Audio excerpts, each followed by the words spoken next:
The doorbell rang at 2:11 a.m. I was already awake. I had been awake for 14 nights. I remember thinking the sound was too polite for the hour, a soft press, controlled, almost rehearsed. When I opened the door, the hallway light spilled forward, and she collapsed. My wife, barefoot, 8 months pregnant. She fell hard, like something emptied of purpose. Her body hit the marble. Her breath left her in a sharp, frightened gasp. Behind her stood a woman I had never seen before, young, beautiful, calm. She didn't rush to help. She didn't scream. She smiled. "Surprise," she said. Something inside me finally went quiet. 2 weeks earlier, my wife had sat across from me at the kitchen table, hands folded like she was delivering a diagnosis. "My therapist thinks space would help," she said. 2 weeks. Perspective. Then she hesitated. "I'm traveling with someone." She said it carefully, like a kindness. "This doesn't mean I don't love you," she added. "When I come back, our marriage will be stronger than ever." I remember nodding. I remember tasting metal. She packed light. She kissed my cheek. She didn't look back. During those 2 weeks, I learned how loud silence can be. Her phone stayed dark. Her location turned off. Her social media cleaned. But the lies weren't gone. They were just better organized. I noticed receipts she forgot to delete, a prenatal vitamin charge, hotel confirmations forwarded to an archive folder. Pregnant. That was when denial ended. I didn't confront her. I didn't cry. I moved like a man already declared dead. I requested phone records, cross-checked dates, compared them to medical billing statements I found buried under a grocery receipt. I scheduled a private paternity consultation, quietly, hypothetically.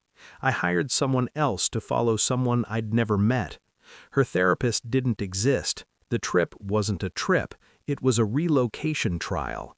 She had planned to come back only if it failed. I practiced my face in the mirror, neutral, supportive, safe, because people confess more when they think they've won.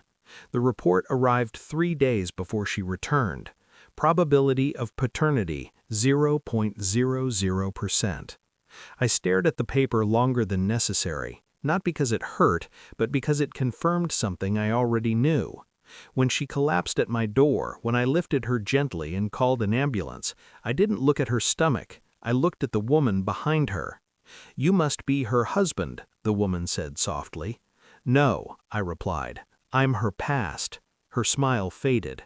That was when my wife woke up. She saw the woman. She screamed. At the hospital, I sat beside her bed while machines hummed. I placed the envelope on her chest. She opened it, read it, shattered. "It's not," she began. "I know," I said. "It's his." Her mouth trembled. Her hands shook. I leaned closer. "She told me everything," I said, nodding toward the woman watching through the glass. "How you planned to leave, how you tested him as a replacement, how you didn't think I'd notice." Tears streamed down her face. I stood. "I already signed the papers," I said. "Divorce, custody void, financial separation finalized yesterday." She screamed my name as I walked away. I didn't turn around. 6. Closure. Emotional detachment. I sold the house, changed my number, moved cities. Sometimes I think about the sound her body made when it hit the floor, not with anger, with clarity. Love didn't leave me that night. Illusion did. And when the door closed behind me for the last time, I realized something simple and final. She didn't take a break from our marriage. She ended it. I just finished the sentence.